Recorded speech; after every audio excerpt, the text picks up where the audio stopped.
In the next chapter about the short-term history, on progress, the claims of this system about technological evolution will be discussed. Consider this paragraph from Orwell. It was not true, for example, as was claimed in the party history books, that the party had invented aeroplanes. There are tons of drawings of flying from before the 19th century.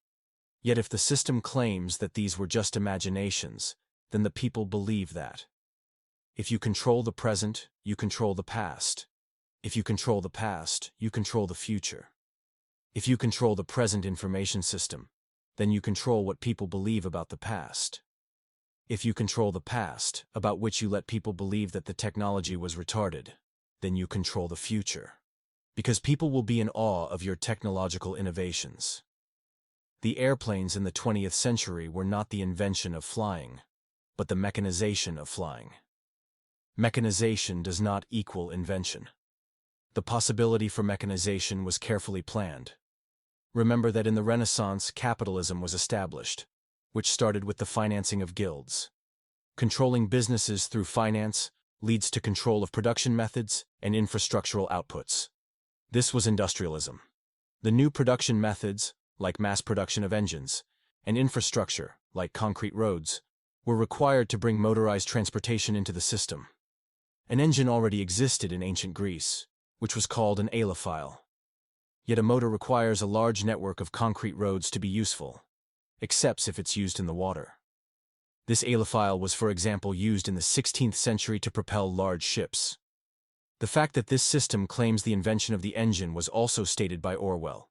When Julia was at school, it was already claiming the aeroplane. One generation more, and it would be claiming the steam engine. Remember, a world of war and freedom stands in opposition to a world of peace and slavery. The horse is the means of transportation in a world of war and freedom, because the horse is flexible and can move in any environment. The car is the means of transportation in a world of peace and slavery, because, unlike the horse, it requires a rigid and gigantic structure of roads, which are, same as the pyramids in ancient Egypt, built in a system of mass slavery. Next to that, this infrastructure cannot be interrupted by the chaos of war, and thus requires a state of peace. In a world of war and freedom, concrete roads and cars are useless.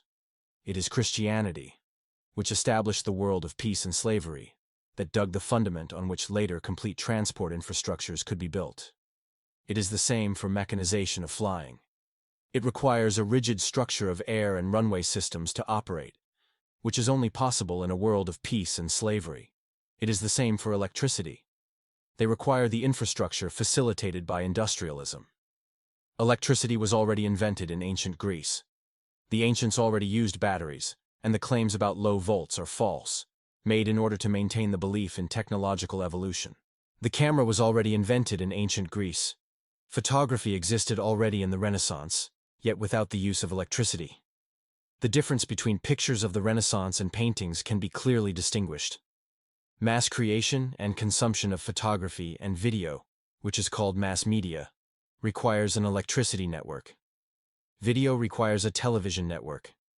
These networks were established through capitalism and industrialism, and also these networks require peace and slavery. In a world of war and freedom, a TV station used to communicate with millions of people is a direct target. The installation of the mass media infrastructure, which requires a carefully planned capitalism and industrialism, is why they had to wait till the 20th century to start their target world, with a system that revolves around fake industrial warfare through photography and video. Photography and video was also used to let it appear as if there is a next step behind the initial mechanization in society. Yet the first steps are just the transfer of organic activities towards mechanization, while the supposed steps on top of that are deviations from the laws of nature. The evolution from organic flying into mechanized flying, and then into rockets, is the best example. They claim that rockets were an evolution from the V-2 rockets. Yet the V-2 rockets went into the air with wings and a tail, which is exactly according to the laws of nature, as this is how birds fly.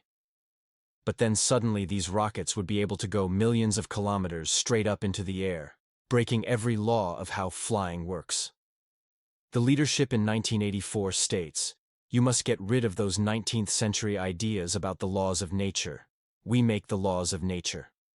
On the screen, the world becomes more impressive. In reality, the world degrades. Look at the buildings from 200 years ago and now. Yet through the screen, they can give the imagination of progress. And what about the evolution from television to computer, and later internet? And telephone to mobile phone, and later smartphone? The main factor that drives these evolutions is, same as for motorized transport, installed networks through capitalism and industrialism. The electricity network enabled the telephone and television network, which enabled the internet. The mobile network, in combination with IT applications, enabled the smartphone. The evolution in information and communication technology was predicted by Orwell. Remember that surveillance equals information broadcasting in his book, which is most clear through his passage that the printing press, film, and radio are used to keep citizens under surveillance. Orwell states that various devices, always in some way connected with police espionage, which thus translates to information broadcasting, have been developed, but for other areas experiment and invention has largely stopped.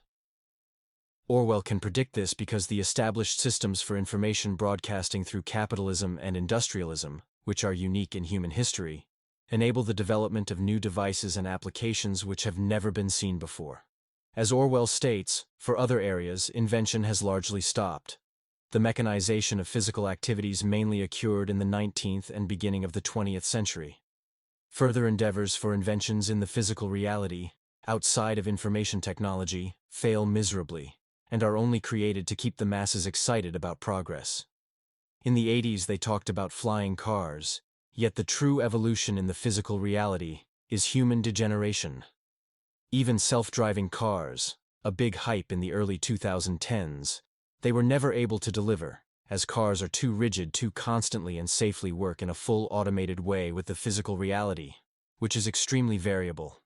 The last innovations that are real, which means they can be verified and are truly used by the masses on a day-to-day basis, are all in information technology, because it has the least touch with the physical reality.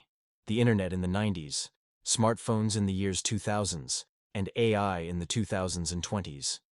And even in the area of information technology, they overstate progress at the places where it touches with physical reality the most, which is electronics. Moore's law, which stated that computers would double their computational power every 2 years, was propaganda.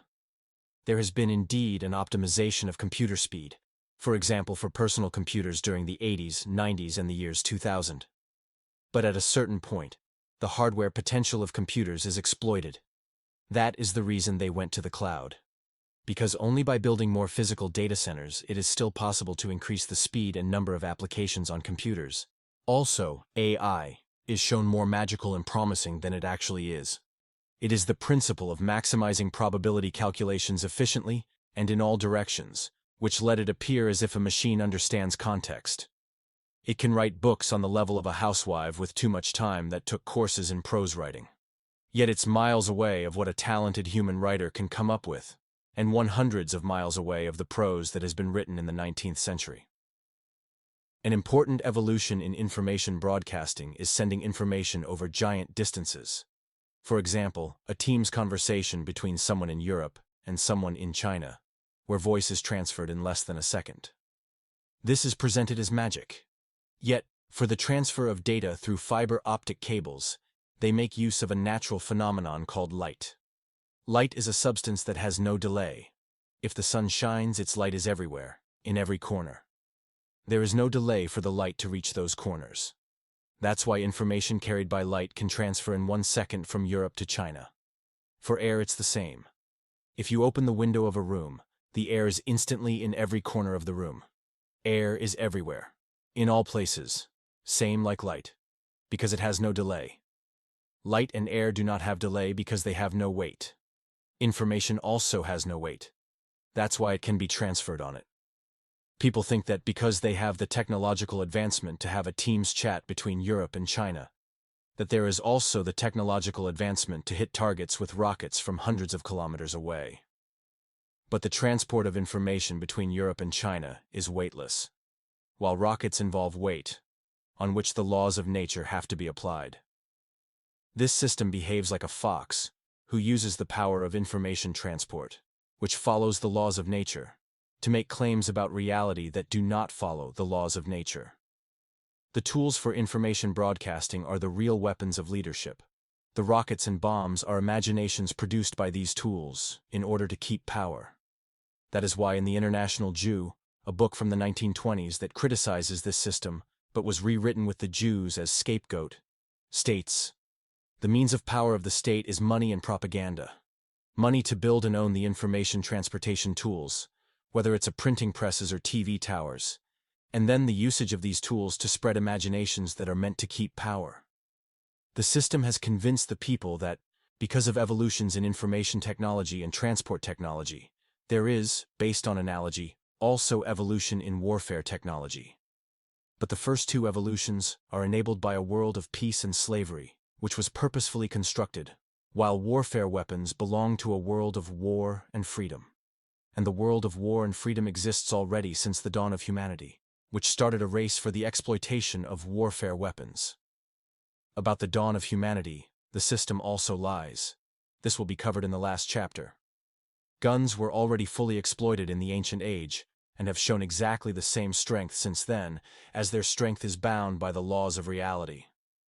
On the contrary, a world of peace and slavery to this extent has never existed before, which is why in the last 200 years there are evolutions like the telephone and the car. There is no progress in this world in the fantastical way that the system claims progress. That is also clearly stated in the protocols of the elders of Zion.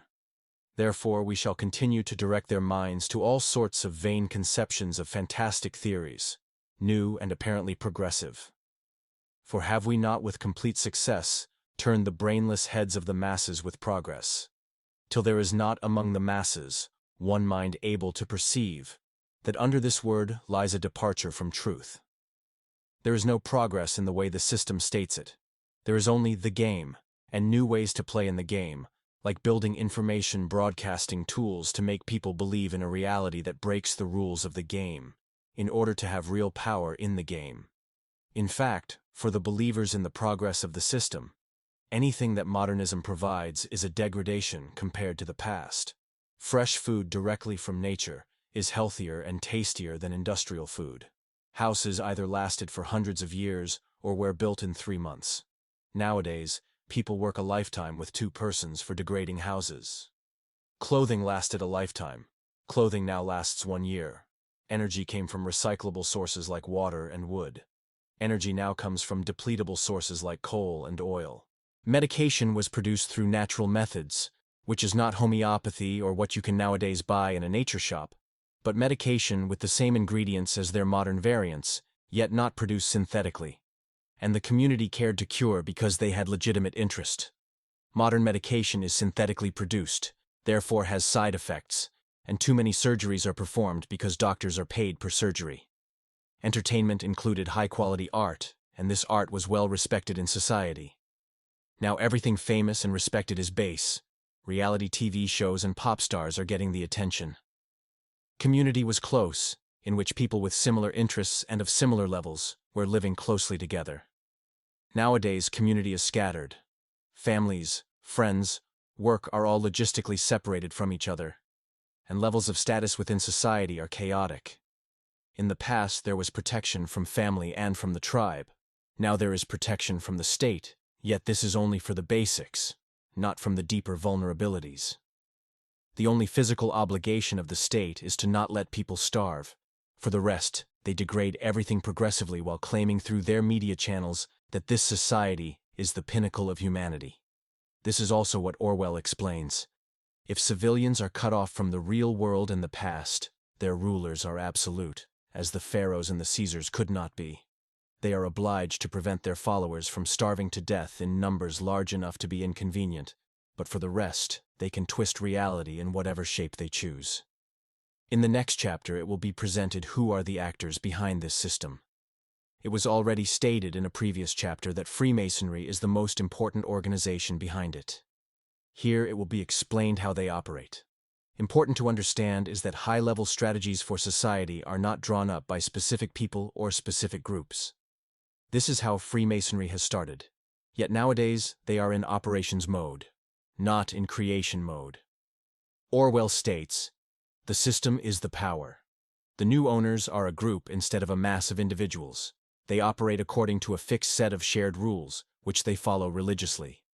They don't make new strategic agreements, they only make new tactical agreements, which are already based on the fixed strategies and rules by which they operate." Orwell describes that the group is not hereditary. It's also not based on race, and it's decentralized. Although there is a worldwide shared set of rules and alignments, the regional powers have their autonomy when they align with other lodges. There is no organization that stands on a centralized level above the organization in the countries. Decentralization in general is a difference with the past. In the past, there were groups and persons with more extensive consciousness of what was going on, as the system was still being created.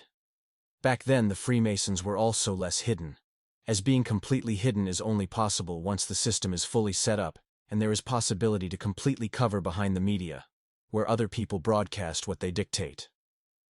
That is why it's common knowledge that the people behind the French and American Revolution were Freemasons, and that the scientists of the 18th and 19th century were Freemasons. Also, banking was more centralized. There were big banking families behind the Industrial Revolution. Nowadays, this banking ownership is also collectivized, completely aligned with the way Freemasonry operates. The fact that power is in the hands of a hidden group, a sect which cannot be seen but exert its power through the media, is also in the protocols of the Elders of Zion.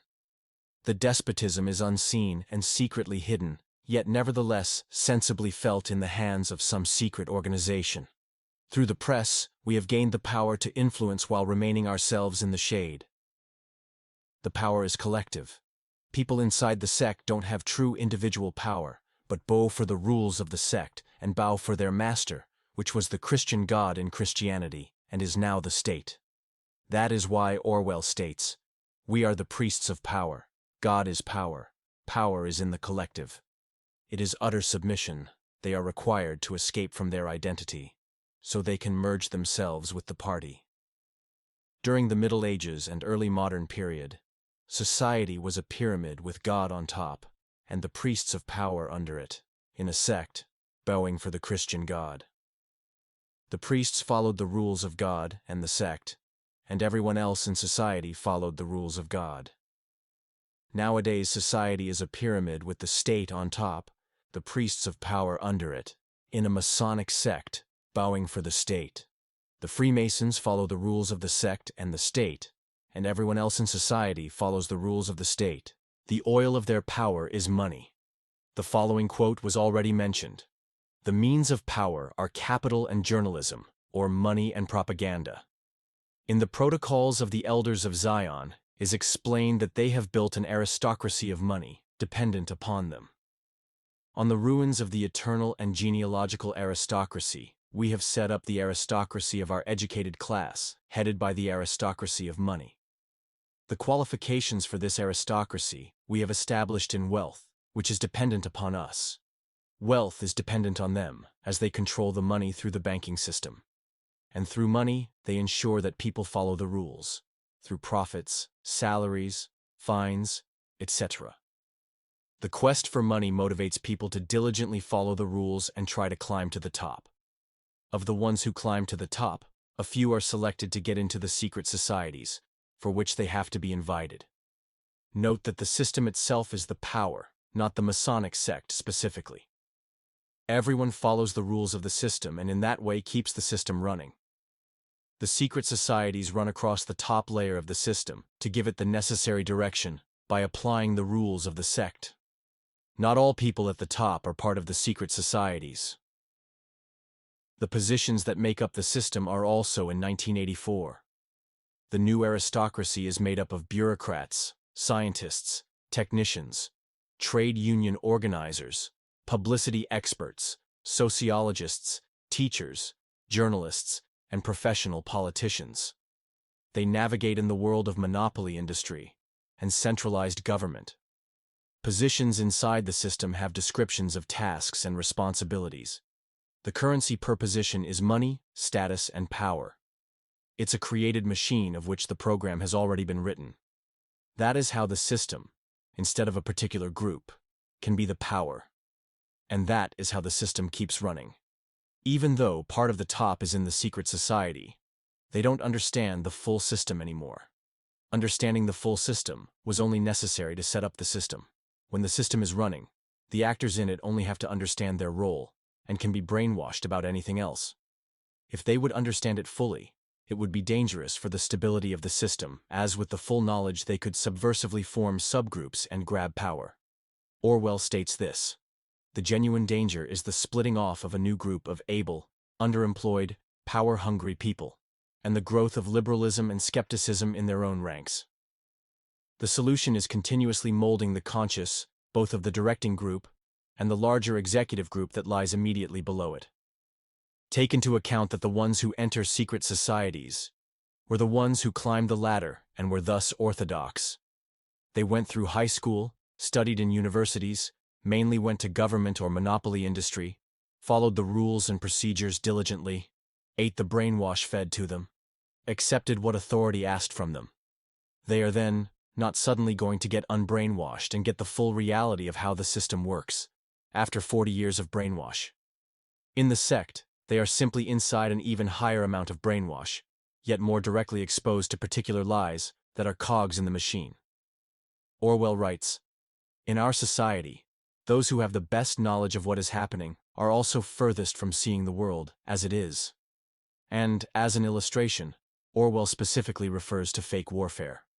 War hysteria increases in intensity as one rises in the social scale. They are aware of fakery of particular videos, yet at the same time they believe the war is real, past wars were real, and that the war is absolutely necessary to safeguard the ideals of their society. Freemasons are brainwashed, which is most clear in their system of doublethink, by means of which they can pray on the altar of democracy and science, while at the same time accepting the necessary lies that come along with these holy altars. Doublethink is described by Orwell: "To hold simultaneously two opinions which cancel each other out, knowing them to be contradictory and believing in both of them. To repudiate morality while laying claim to it. To believe that democracy was impossible and that the party was the guardian of democracy." The Freemason is the person that reads a book about feminism and the rights of women, and abstaining from sex for months because the flesh is dirty, while at the same time being involved in the sponsoring of the porn industry, where women are truly mistreated. Also that civilians are satisfied through porn and would stop to act upon their sex drives in reality. The Freemason is the person who writes a book on why sustainability should win from greed for money, while at the same time sucking all the wealth away from the civilians through the system of printing money, the most extreme act of greed in human history. Also that new generations are not able to buy a house anymore and can live as non-greedy communists who do not care about wealth anymore because they can never have it. The Freemason is the person who writes about propagandic lies of the warfare enemy, while at the same time faking videos about the war himself, all so that these videos convince the civilians that war is horror and that harmless, clean, and honest behavior is the path to personal enlightenment. The Freemason is the person who writes articles about the association between schizophrenia and conspiracy theorists, while having an extreme form of imposed schizophrenia himself, all so that the heretic is framed as insane and his own insanity is framed as normal. The Freemasons are not consciously evil. The Freemasons honestly believes in the ideals of science and democracy. They don't see their lies as lies. They see them as acts for the common good, similar to what the Christian priests thought of their lies in the past. And they are rather unconsciously motivated by the power, money, and prestige that this constructed system of science and democracy grants him or her. Like a university professor that is proud of his position, while consciously believing that he's motivated by the truth. This behavior is why Nietzsche writes, "Our educated people of today, our good people, do not tell lies. That is true, but that is not to their credit. That would demand of them what one may not demand, that they should know how to distinguish true and false in themselves. All they are capable of is a dishonest lie, a mendaciousness that is abysmal but innocent, true-hearted, blue-eyed, and virtuous. These good men, They are one and all moralized to the very depths and ruined and botched to all eternity as far as honesty is concerned. The fact that leadership itself is brainwashed is the reason that Orwell was able to publish 1984 with covered messages. Most Freemasons back then most probably did not understand that the book is about their system, while their censorship checks are not centrally coordinated. There are several layers in the book that cover the messages. First of all, it is written as a fiction novel. Second, he wrote it as a battle between the democratic mindset and an overt dictatorship. To pass censorship, it is required that the democratic side is the good side, which is also the case in every movie and book in this system. And on the bad side was the overt dictatorship, while Freemasonry is a covert dictatorship, and hence does not recognize itself in an enemy like this. Third, the book acknowledged the strength of warfare weapons like guns and bombs throughout the story. It was only at certain places in the book that Orwell communicated his main message. Compare brainwashed leadership in this society with Christian leadership in the Middle Ages. Ignacio de Loyola was a priest who in his earlier life had lost a leg from a cannonball during a war, after which he was hospitalized and saw Jesus at his hospital bed, giving him directions for his life. So he changed his life towards spirituality and became a priest. He thinks, my story might be a lie, but Christianity is real, and my story will bring people to the realization that war is futile and bring them closer to God, which I believe in with all my heart. The Freemason making, directing, or sponsoring fake war videos thinks, my story might be a lie, but the war is real, and my story will bring people to the realization that this war is futile, and make them appreciate the safety and well-being that the state provides to them, which I believe in with all my heart. Orwell states, in his capacity as an administrator, it is often necessary for a member of the inner party to know that this or that item of war news is untruthful. Such knowledge is easily neutralized by the technique of doublethink. Meanwhile, no inner party member wavers for an instant in his mystical belief that the war is real. The psychiatrists handle in a similar way, but on a different topic. They think, I'm not here to recognize and solve politically deviant behavior and thoughts. Behavior which is not according to what leadership expects from people. Instead, I'm here to make people sane. This belief makes them do their job with full conviction, and that's the strength of this system. The necessary actions are executed with full conviction, yet without full knowledge of the overall strategy. The same for Freemasons.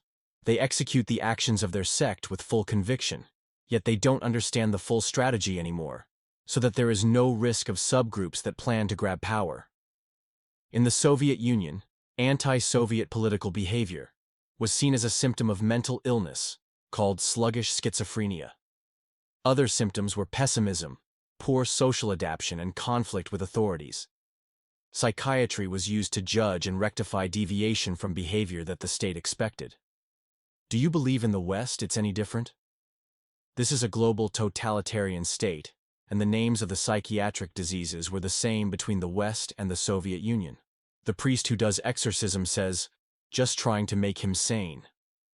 He has an insane amount of energy and is not acting as a good Christian. The psychiatrist who gives Ritalin says, just trying to make him sane. He has an insane amount of energy and is not acting as a good boy. The usage of psychiatry as a political tool was also described by Orwell in 1984. He was strapped into a chair surrounded by dials under dazzling lights. A man with a white coat was reading the dials. How many fingers am I holding up, Winston? If the party says that is not 4 but 5, then how many? The needle of the dial had shot up to 55. Here Orwell is describing a psychiatric setting where the protagonist is getting injections for not having the right beliefs. The whip of the past is the shame of the present, instead of literally whipping people for bad behavior, which keeps the victim convinced of their beliefs and creates respect for the heretic. They use shame to enforce behavior, and in that way reshape the mind. Orwell describes that further in the following way. We are different from the persecutors of the past. We do not destroy the heretic because he resists us. So long as he resists us, we never destroy him. We convert him. We capture his inner mind. We reshape him. Via movies and series, they teach ridiculing behavior that the system does not appreciate. Ridiculing violations of social rules, which is another name for moral rules, as the word morality was already overused by Christianity in the past. Via science, their Truth Institute, they construct psychiatric diseases without respecting their own empirical methods for inductions from the physical reality. The only method they follow is grouping together a bunch of behaviors that the system does not like, and then comparing those behaviors to the behaviors of a normal person.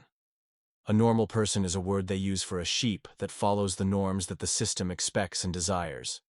Then, when they apply their psychiatric analysis on a person, it is not considered whether this person is too weak to meet those norms or too strong to consider those norms relevant. For the last point, Orwell uses the following sentence: sanity was statistical. It was merely a question of learning to think as they thought. The current global system can be compared to a ship that fares endlessly straight in the ocean, always further away from the coast, away from reality. Directionless, without a captain, only some seconds in command who execute a given strategy. At the moment that the system was being constructed, there was still a captain needed. Yet at the moment that the system is running, there are no rocks in the sea anymore, and the need for a real captain is gone. Orwell describes a society that is completely directionless. Cut off from contact with the outer world and with the past, the citizen of Oceania is like a man in interstellar space, who has no way of knowing which direction is up and which is down. Society fared away from reality. Reality only exerts its pressure through the needs of everyday life, the need to eat and drink, to get shelter and clothing, to avoid swallowing poison or stepping out of top-story windows and the like. If people live in the zoo, reality exerts its pressure only through the needs of everyday life. On all the rest, they can let the people believe whatever they want, because the jungle where the rules of reality exert their pressure is not lived in anymore. Why does the system exist? What is the ultimate purpose? This was stated by Nietzsche. Democracy in Christianity is the jealousy of the weak, seeking to enslave the strong with itself. They created a system in which everyone is equal, in which everyone is slave, under the state or under the Christian God, and in that way, they enslaved the strong. Previously, the role of master was for the strong, yet by creating a successful illusion, the state became master. Nietzsche writes the following about the state. On earth, there is nothing greater than I. It is I, who am the regulating finger of God. Thus roars the monster. Also, Orwell writes that the goal of the system is about people gaining power by submitting to the state. Power is collective. The individual only has power insofar as he ceases to be an individual. If he goes into utter submission, if he can escape from his identity, if he can merge himself in the party so that he is the party, then he is all-powerful. It's all about power. The party seeks power entirely for its own sake. As compared with their opposite numbers in past ages, they were less avaricious, less tempted by luxury, and hungrier for pure power. In the last chapter, we will cover the long-term history, the previous version of this system. The system has already existed in the ancient era, a system that revolved around ancient Greece. Where the current system started with Christianity, the old system started with Greek and Egyptian mythology, which in reality occurred around the same era, and were an application of divide and conquer, same as that Christianity, Judaism, and Islam are an application of divide and conquer. And also, like this system, these religions transformed into science and democracy. As the ancient system revolved around ancient Greece, this is where science and democracy first emerged. Above, the sequence of the ancient system. Underneath, the sequence of the current system. The old system used the same artifacts as the current system. They governed through parliaments to give the appearance that the masses are in control of the direction of society. They used the camera obscura, invented in ancient Greece. They made the human body appear more fragile than it actually is, same as this system does in their movies. They built big stadiums where the slaves got their bread and play. They constructed images of weapons that were supposedly much stronger than swords, which they called Greek fire. They used electricity, invented in ancient Greece. They used guns, as seen in a previous chapter. And they had the printing press, who was supposedly invented by ancient China, but ancient China has never existed. The explanation of this follows later. Ancient China is an invented period used to hide that the gun and printing press already existed in the ancient age. They needed the printing press to spread their ideas about science and democracy, like Aristotle and Socrates. Same as that the Renaissance needed to printing press to spread their ideas about science and democracy. They had Greek theaters, where the citizen was encouraged to view life as a spectator, instead of living it him or herself. This is important in a system of unfreedom.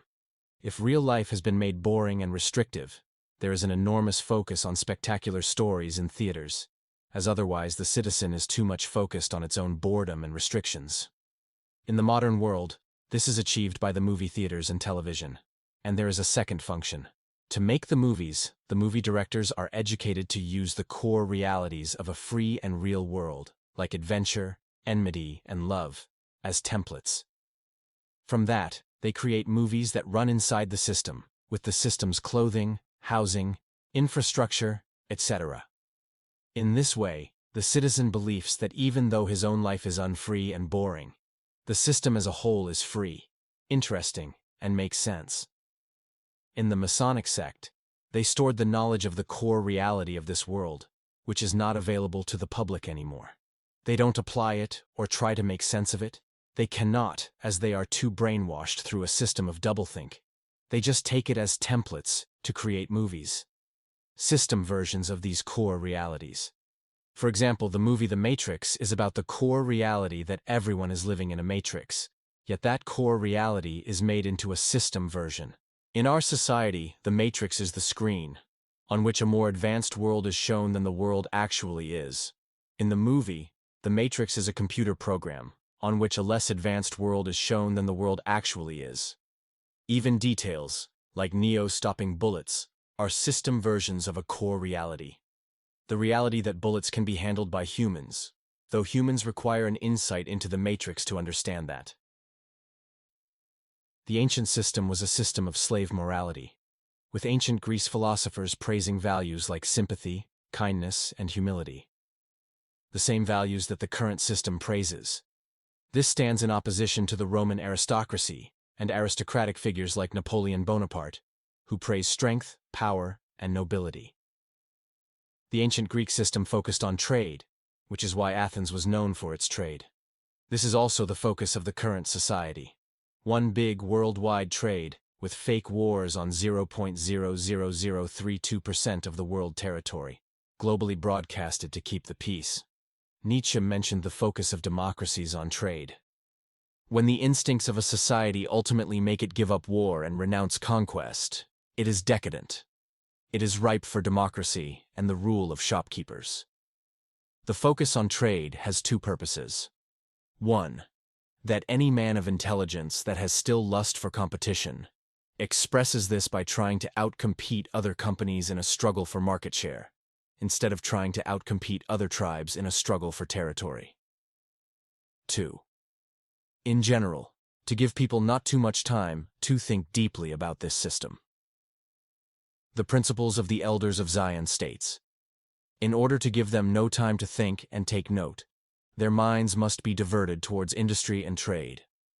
Thus, they will be swallowed up in the pursuit of gain, and in the race for it will not take note of their common foe, and by Nietzsche, those who commend work. In the glorification of work, in the unwearied talk of the blessing of work, I see the same covert idea as in the praise of useful impersonal actions, that of fear of everything individual. Fundamentally, one now feels at the sight of work. One always means by work that hard industriousness from early till late. That such work is the best policeman, that it keeps everyone in bounds and can mightily hinder the development of reason, covetousness, desire for independence. For it uses up an extraordinary amount of nervous energy, which is thus denied to reflection, brooding, dreaming, worrying, loving, hating. It sets a small goal always in sight and guarantees easy and regular satisfactions. Thus, a society in which there is continual hard work will have more security, and security is now worshipped as the supreme divinity. Besides trade, Sports are also a common theme in the ancient system and the current system. The Olympic Games were established in ancient Greece. The sports in the system are global. One of the best evidence of a global system is that the same sports are played everywhere, like weightlifting and tennis, and that they have exactly the same rules and materials everywhere. Sports are only played when the system is running. When the system is not running, countries are occupied with fighting in the real world, not in arenas. Sports are bastard forms of either warfare training or warfare itself. Swimming, for example, was done by warriors to train stamina in their arms. Lifting stones was done by warriors to strengthen the frame. In the system, these turned into swimming and weightlifting competitions. Sports are a bastard form of real warfare, yet still more real than the modern wars on television. That is why the most physically talented and ambitious go to sports, and not the army, as sports is where the prestige and money is. In a society with real warfare, the most talented always go to the army, as its highest stake. The same logic applies to business and the government. The most talented and ambitious intellectually go to business. In a society that fights real battles, the most talented intellectually take governmental leadership positions. Another purpose of sports and watching sports is distraction, away from more fundamental questions. This is also clearly stated in the protocols of the Elders of Zion. In order that the masses themselves may not guess what they are about, we further distract them with amusements, games.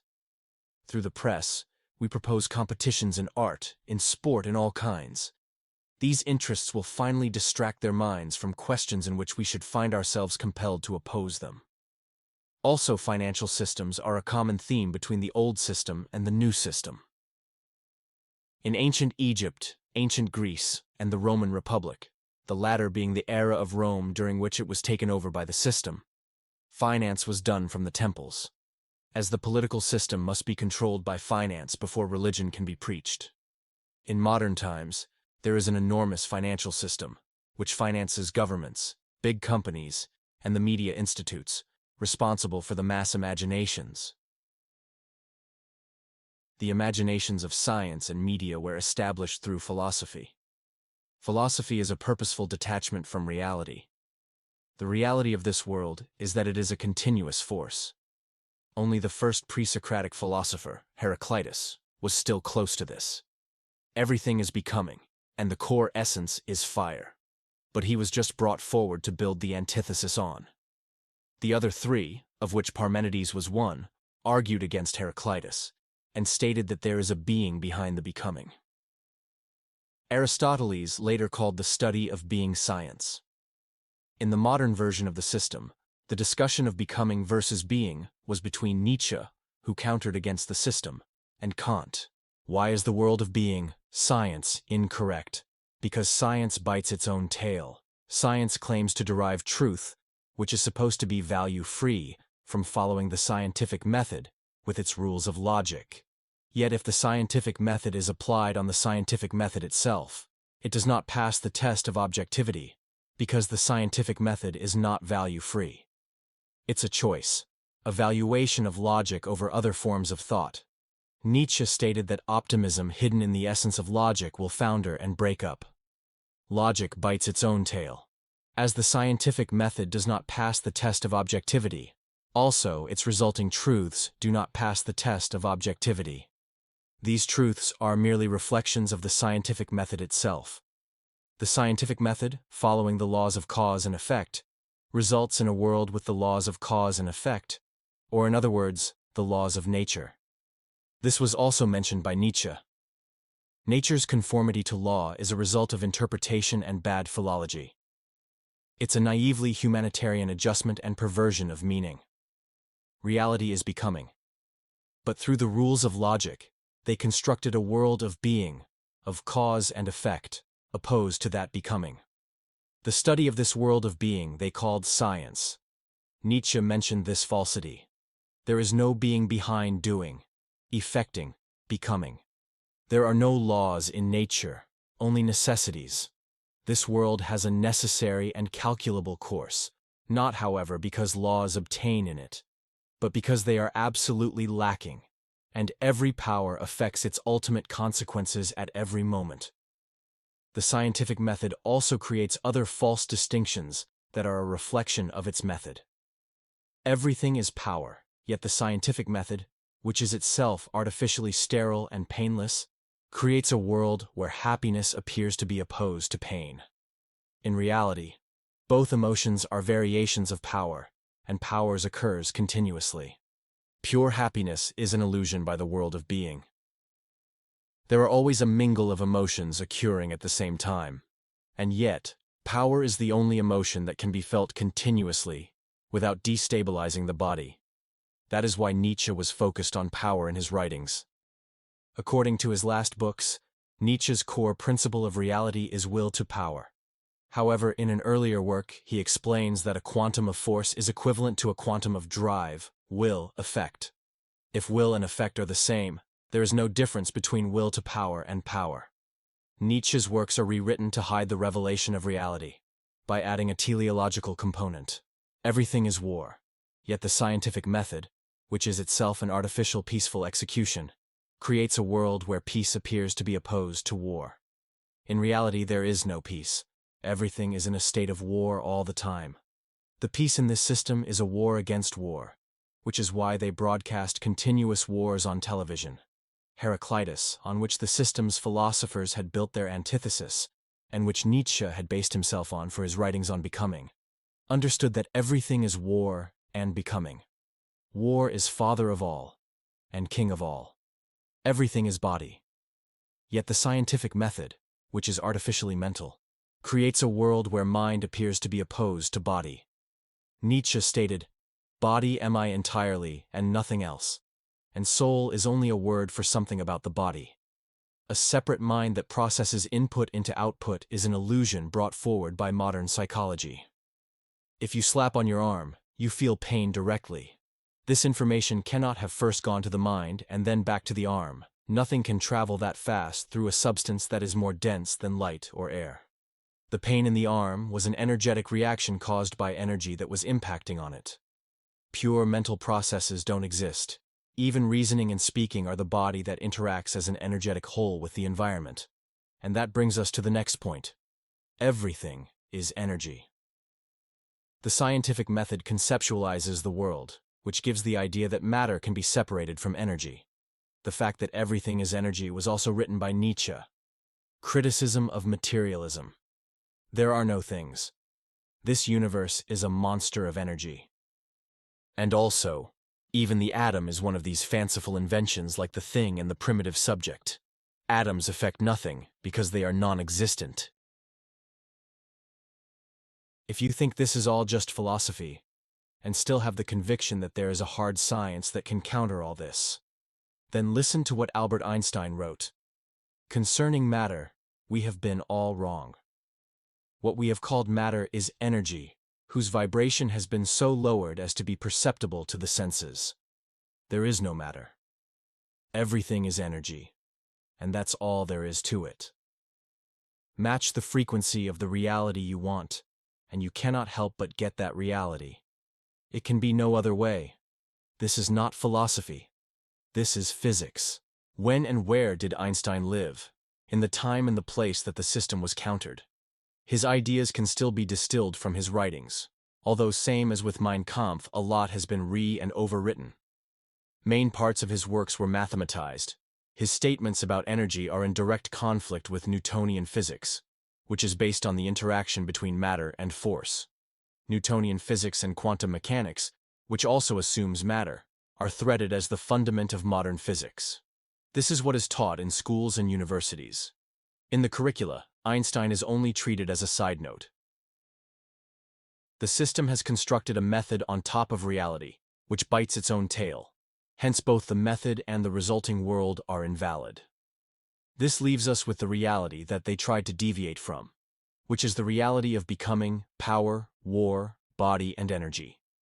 The system convinces you that they have discovered facts from galaxies billions of kilometers away, yet they lie about the 2 inches in front of your eyes and the 2 inches behind your eyes.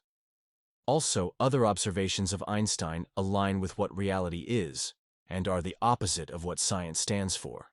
For example, relativity, which states that observations are dependent on the observer. This contradicts with science's most fundamental assumption, which is that there is an objective reality that can be analyzed by rational observers. Also, Nietzsche has countered this statement by explaining that there are no facts, only interpretations, and that there is no essence in itself. Relations first constitute essences.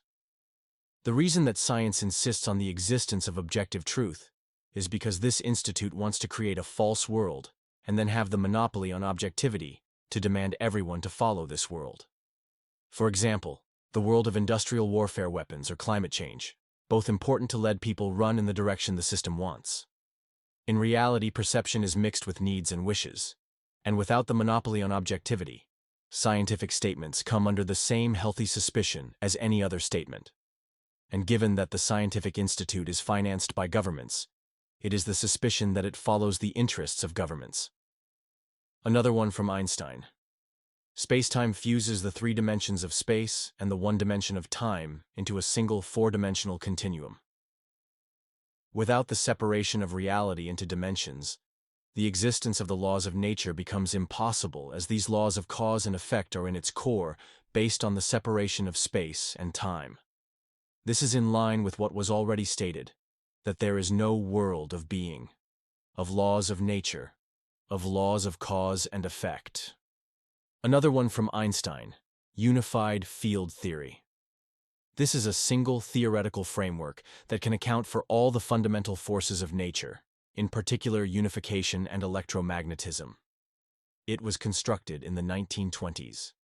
The theory is non-quantum, meaning it denies the existence of particles, and thus matter, and also relativistic, meaning it denies objective perception.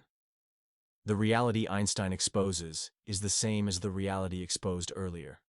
The unification of gravity and electromagnetism refers to everything being the same force, whether it is to keep objects to the ground or to bring them together. Non-quantum refers to the non-existence of matter, and thus the sole existence of energy. Relativistic refers to the rejection of an objective method to derive the truth, which is the rejection of the scientific method. Power in becoming is force. War is the battle between opposing forces. There is only a body, as a total energy, which also includes the mind as an energy. And energy is the same as force. Reality is indeed unified, as everything is force. That's what the name unified field theory refers to. This is also what Nietzsche stated. This world is a firm, iron magnitude of force. Remark that Einstein and Nietzsche, who both wrote against this system, made the exact same conclusions about the nature of reality. Einstein: there is no matter. Nietzsche: there are no things. Einstein: observations are dependent on the observer. Nietzsche: there are no facts, only interpretations. Einstein: space-time fuses the three dimensions of space and the one dimension of time into a single four-dimensional continuum. Nietzsche: there is no being behind doing, effecting, becoming. Einstein: unified field theory. Nietzsche: this world is a firm, iron magnitude of force. Einstein: logic will get you from A to B. Imagination will take you everywhere. Nietzsche: logic bites its own tail, then a new form of knowledge breaks through. Tragic knowledge, which needs art for protection and as medicine. And also this one. Nietzsche: energy cannot be created or destroyed. It can only be changed from one form to another. Einstein: energy grows neither bigger nor smaller. It does not consume itself, but only alters its face. Given that we are energy and energy does not disappear, things like reincarnation suddenly become less implausible. Given that everything is connected through energy, things like fate suddenly become less implausible. Consider the right part of the system's construct: being, happiness, peace, mind, matter. This is the modern heaven, a stable, peaceful, happy place that can be reached by following the mind and disregarding the urges of the body. And at the same time, the real world is tagged immoral. It is this world that the creators of the system intended to avoid by creating another world, as they were not able to win in the real world. Philosophy laid the groundwork by arguing for the world of being. Science and media broadcast the world of being, the modern heaven. Let's focus on science first. They put the laws of cause and effect into mathematical formulas. By manipulation of data inside these laws, framed as being the result of an independent research, a new reality can be constructed for people to believe in. This construction of a new reality through deconstruction into numbers and reconstruction into manipulated numbers is a matrix, as it creates a false reality in the minds of people by which they are controlled. The true reason that the Roman aristocracy did not have mathematics is because they used numbers only for counting, not for creating false worlds. A good example of scientific laws and their effect on behavior is the following. The release of energy during the split of atoms is put inside the formula E equals m times c squared. By the way, this formula is not only translating nature into scientific laws, but already fundamentally misrepresenting nature in doing it, as there is no mass in nature, only energy. This formula is assigned to Einstein, yet is in contradiction with other writings of Einstein, and thus exposing rewriting of Einstein's works. According to this misrepresenting formula, together with adjusted data put inside this formula, the release of energy during the splitting of atoms is to that extent that supposedly complete cities can be destroyed. The consequence of this law of cause and effect is moral adaptation of behavior. If complete cities can be destroyed by atomic bombs, then the civilian's reasons that he has to work hard and pay his taxes to support his government investing in diplomatic and military forces that can defend him against that misery in order to guarantee heaven, the peaceful utopian state. Also note that the distinction between cause and effect, between action and consequence, creates a moral pressure that is absent if the world is considered as it actually is, a force. In the reality of force, an action is only under the potential pressure of an opposing force, yet is free in nature. This creation of scientific laws is the same as the creation of Christian laws in the past. If you are not selfish, then you will go to heaven after death. The consequence of this law is adaptation of behavior. If non-selfish people go to heaven after death, then the civilians reason that they need to support their church, pay their alms, and confess their sins, so that the priests are able to safeguard their position in heaven and protect them from that misery. Christianity and science as creations of a world of being, in order to moralize this world, and for which philosophy laid the groundwork, was described by Nietzsche. They invent another world, to be able to slander and throw mud at this world. As God, Christianity; as truth, science. The leitmotif of the whole evolution of philosophy, a revenge upon reality, a surreptitious process of destroying the values and feelings of life. Science, which pretends to be the advocate of life, takes the fundamental position of slander. It is morality that compels this circle of philosophers to be slanderers. This law-based world, this world of being, is woven into all disciplines of modern society. If you are not made aware, you don't see that it's purposely in everything, like the fish that doesn't understand the concept of water because it has no comparison. Biology, law of evolution. If we adapt to the environment, then we will survive. Reality, organisms are continuous forces. Survival is only the given to express force, not the goal. The demand to adapt to the environment is a demand for slave behavior. Psychology, law. If we do X, it results in happiness. Reality, emotions are continuous energies. They are not resulting states. The etymology of the word emotion is energy in motion. There are no discrete emotions that are the result of actions. During the action, the energy is already flowing. The motivation for happiness is a trick to make people follow laws that supposedly guarantee that happiness. And the fact that people can read a psychology book and nod that emotions are the result of actions, while in real life they act on their continuous emotions, is an example of doublethink. Economy, law. If we chose X and Y combination of products, then we have the maximum satisfaction, expressed by the formula U equals AX plus BY. Reality. The default state of humans is abundance of force. Satisfaction as a goal is triggered by a constructed system of scarcity, like modern economies. If you keep an animal hungry, it will force itself towards food.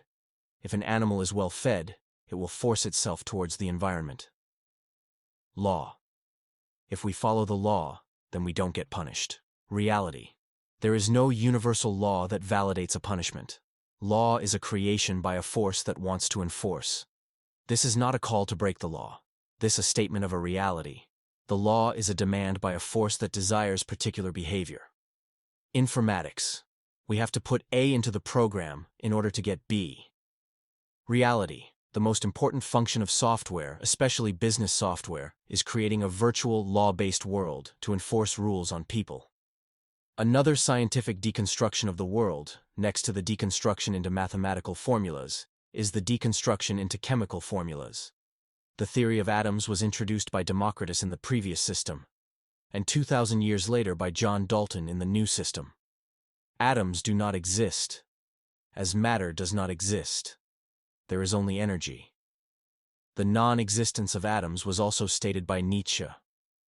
The atom is one of these fanciful inventions like the thing and the primitive subject. Atoms effect nothing because they are non-existent. People believe in atoms because they see pictures in a science book taken by a supposed super microscope. Given that atoms do not exist, the atomic bomb is not just an illusion, but an illusion built on an illusion. That science is a constructed illusion was also stated the Protocols of the Elders of Zion, the dictates of science, theory. It is with this object in view that we are constantly, by means of our press, arousing a blind confidence in these theories. The intellectuals of the masses will puff themselves up with these theories, and without any logical verification of them, will put into effect all the information available from science, which our specialists have cunningly pieced together for the purpose of educating their minds in the direction we want. The second category of being is the media. A society cannot be controlled on science alone, because science in itself is not convincing enough. Manipulated images and videos that look exactly like reality are required to convince the minds of the masses of alternative realities. Where science is a deconstruction of reality into numbers which are then manipulated, media is a deconstruction of reality into pixels which are then manipulated. Together they constitute one matrix. As media is also a world of being, it works according to cause and effect, yet not in an extreme way like science. Take for example the debunked Sandy Hook school shooting event, where an outcast had supposedly killed 26 people, and was then later killed by the police. They linked the master moral value independence with something negative, being an outcast. Then they built the cause and effect story. Cause, being an outcast. Consequence, a school shooting. Consequence, get killed. The moral lesson? Follow what society says, or you will be an outcast. Eventually snap, kill innocent people, and then get killed. The second moral lesson: don't thrust someone that does not follow what society says, because he might eventually kill you. Cause and effect is also woven into series and movies. The one that wins or survives is the one that holds the moral values of the state. Philosophy, the groundwork for the world of being, for science and media, is no longer needed. Before philosophy, religion foresaw the imagination.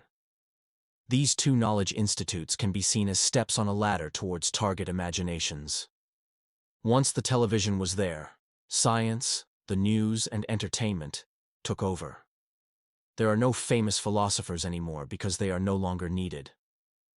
Abstract science is also less in the picture than before. Discovery Channel will do it for the masses. YouTube, Netflix, and CNN are the worlds of being of the 21st century. The masses were lured into simplicity because simplicity is safer.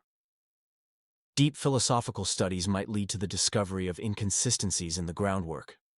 Christianity lost its relevance on the moment that the new imagination was able to take over by the use of television. This was all planned.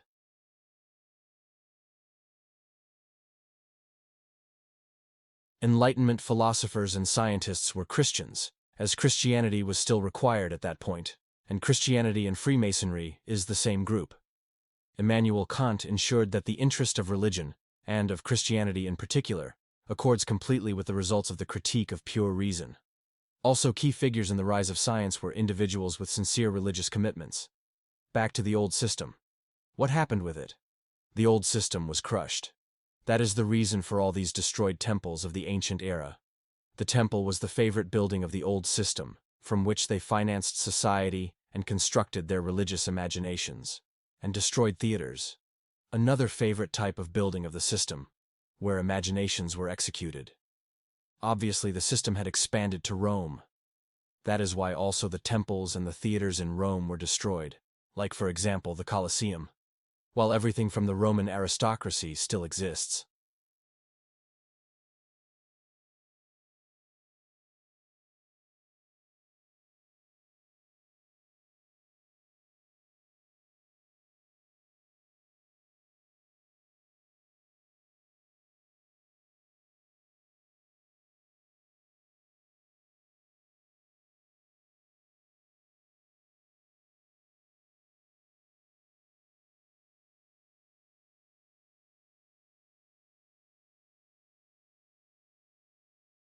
The destruction of the old system was in the year 0 AD. Counters to the system tend to create new timelines. Remember Napoleon's Arc de Triomphe and the style of the statues. The French Republican calendar has the same style as the statues on the Arc de Triomphe. This calendar is the calendar of Napoleon Bonaparte. It is not the calendar of the French Revolution. It does not breathe the spirit of science and democracy. The calendar was created by Napoleon Bonaparte after he countered this system, and he started counting from the year 0, as it was a new era. After the system defeated Napoleon, the old calendar was set back. It was mentioned already that the system is global. The system, that was first established in ancient Greece, is currently running in every country. In the news, countries far away are presented as fundamentally different, yet this is manipulation. They are all running in the exact same ways. Take for example Thailand. Parliaments and daily news. While the country is often presented like this in the Western media, the country in reality is much more similar to the West. Congo. Parliaments and daily news. While the country is often presented like this in the Western media, in reality is much more similar to the West. Iran. Parliaments and daily news. While the country is often presented like this in the Western media, in reality is much more similar to the West. Look at the following video about life in Iran. Same modes of transportation as in the West.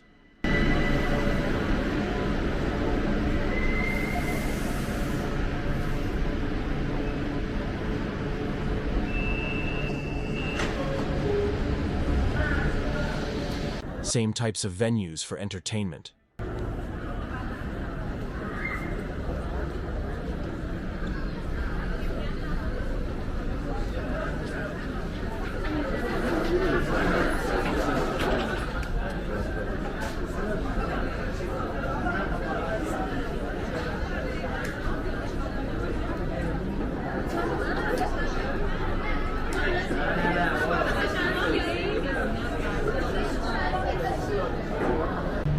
Same offices, same motorcycles.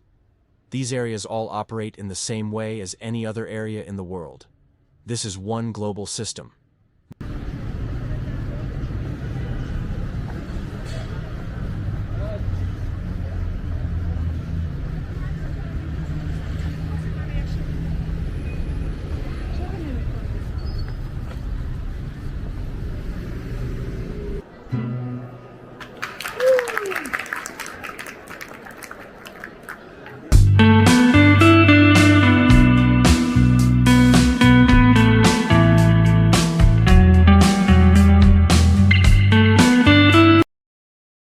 North Korea.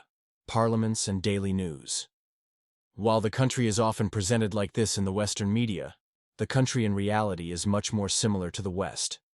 They present these countries differently because, firstly, they don't want you to realize that you live in a global totalitarian system where every country is running according to the exact same principles. This is also what Orwell stated, as mentioned already. Under this lies a fact never mentioned aloud, but tacitly understood and acted upon, namely, that the conditions of life in all three superstates are very much the same. And the second reason was also stated by Orwell, and also already covered earlier. The citizen of Oceania is not allowed to know anything of the tenets of the other two philosophies, but he is taught to execrate them as barbarous outrages upon morality and common sense. If he were allowed contact with foreigners, he would discover that they are creatures similar to himself, and that most of what he has been told about them is lies. The sealed world in which he lives would be broken, and the fear, hatred, and self-righteousness on which his morale depends might evaporate. Let's go back to history. The further going back in time, the bigger the lies. The territory of the ancient world is the territory in the Red Square. In these countries, you stumble over the ruins of the ancient era. In the rest of the world, the so-called ancient period consists of only a few supposed discoveries, without any structural evidence over larger areas. Terracotta statues in China that were not above, but under the ground. Aboriginals in Australia without any buildings as historical evidence. Same for Middle and South Africa. Native Americans without buildings as historical evidence. And Aztecs with a few ruins of ancient temples far in the wilderness, away from civilization. Any supposedly ancient artifact in the world outside of the red area could have been just placed there to claim past civilization. If there would have been any real ancient civilization in these parts of the world, it would have been full of ancient buildings, like in Rome, Greece, and Egypt. The gun and the printing press are claimed to have their origin in ancient China, but ancient China has never existed. These artifacts are from ancient Greece. The world is approximately 6,000 years old. There is no proof of anything on Earth before the ancient civilizations. Dinosaurs and apes are bones in a museum. The statement now that the Earth is approximately 6,000 years old is like stating in the Middle Ages that the Old Testament is a forgery. It has the same shock effect on the masses. It is the result of 100 years of propaganda through screens without any critical assessment. Critical assessment has been replaced by a belief in state leadership claiming their statements have been critically assessed for the people, so that the people themselves can be intellectually lazy. And also the scientific mindset, the one which takes sources from authority figures as truths and combines them in new theories, is fundamentally intellectual laziness. This message about the age of the world is given in 1984. A leader of the party tells Winston, "The Earth is as old as we are, not older. But the rocks are full of the bones of extinct animals." Have you ever seen those bones, Winston? Of course not. 19th century biologists invented them. The system has made the masses believe that this world is created through evolution, through endless probabilistic adaptations to the environment. If that was the case, why do all races get gray hair and wrinkles when they get old? What is the adaptability towards the environment? Why don't a certain races get green hair when getting old? If everything is a result of probability, then why are there no variations in things that don't matter for survival? Why do babies' faces, over all races, differ in the same way from mature faces? Why do all races get similar physical structures when put under the same training? Why do women of all races have 2 breasts? Why not 3? What is the adaptability to the environment? Why does everyone have 2 arms and 10 fingers? What is the adaptability to the environment? Why are bodily reactions the same over all races, whether someone drank too much, sat on a boat too long, or bumped his knee? On the Origin of Species from Charles Darwin is a 500-page book that can be countered in a few sentences, because the book was not written to give reality. The book was written to deviate from reality. That's history and biology, then now geography. The spherical Earth theory was already brought forward in ancient Greece by figures like Aristotle and Ptolemaeus. After the system was crushed, this illusion was buried under the ground. 1,500 years later, when the system had been reinstalled and was in its transfer to science, the spherical Earth theory was dug up again and introduced into the system. The reality is that the world is not a sphere and does not travel around the sun. Even this is in 1984. The Earth is the center of the universe. The sun and the stars go around it. Do you suppose it is beyond us to produce a dual system of astronomy? Do you suppose our mathematicians are unequal to that? Orwell states they used mathematics to achieve this deviation of reality, while keeping the coordinates approximately correct. In De Revolutionibus, Copernicus effectively made use of a mathematical model for his theory, and he dedicated his work to Pope Paul III, and appeals to the Pope's skills as mathematician to recognize the truth of the hypothesis. Because science is the evolution from Christianity, not the counterpart of Christianity. The world is not a sphere, and the mysteries of the world are on the earth itself, not into space. There are strategical places on this earth where you would not expect it, that cannot be seen by the public, and are therefore blurred on Google Earth. And what about satellites? There are no satellites, and there is also no device on this earth that requires a satellite to function. The GPS came out in the 1990s, not based on an Army satellite technology from the 1950s, but because the mobile phone network was installed. All that a GPS needs is a mobile phone network, which is the reason that you can use your mobile phone as GPS. And take, for example, the Big Bang theory. It was invented by a Catholic priest. The Catholic priests? The great constructors of imaginations. In the dusty rooms of the university, not immense discoveries were made, but imaginations were constructed by priests to put the masses on the wrong track. Humanism during the Renaissance claimed that they were going to re-centralize humanity, after humanity was made small by the Christian God. Yet they purposefully made humanity even smaller, a meaningless point in the galaxy. Note that, besides the spheric Earth theory, also other principles from ancient Greece were reintroduced after they had disappeared for at least 1,500 years since the destruction of the first system. Another history topic. Same as in China and United States during the ancient age, in Gallia, Germania, and Britannica, there is no proof of historical buildings. Supposedly they built everything in wood, which is strange, because in Italy, Spain, Greece, and North Africa, stone ancient buildings are all over the place. Unlike China and United States during the ancient era, there has been civilization in West Europe during the Dark Ages. So why are there no buildings anymore? The answer is in the following sentence of 1984. Anything large and impressive, if it was reasonably new in appearance, was automatically claimed as having been built since the Revolution. The large and impressive buildings in the major European cities, often depicted on postcards, are not post-Renaissance buildings. It's from a period that the new system was not yet there, and the old system was defeated, the first millennium, conspicuously called the Dark Ages. The Dark Ages in Vienna. Notice the eagle, sign of SPQR. The Dark Ages in Rome. The Dark Ages in Warsaw. Notice the eagle and the laurel wreath, signs of SPQR. The Dark Ages in London. Notice the eagle. The Dark Ages in Paris. The Dark Ages in Amsterdam. The Dark Ages in Budapest. The Dark Ages in Berlin. Notice the laurel wreath on top of the statue. Notice the eagle on top of the statue. The Dark Ages in Brussels. The Dark Ages in Moscow. The Dark Ages in Antwerp. Notice the eagle. Notice how architecture's degraded in the last 2,000 years. From impressive buildings expressing strength, towards the church, towards simplicity. In the year 0, when the ancient system was countered, a book was written containing the explanation of how the system operates.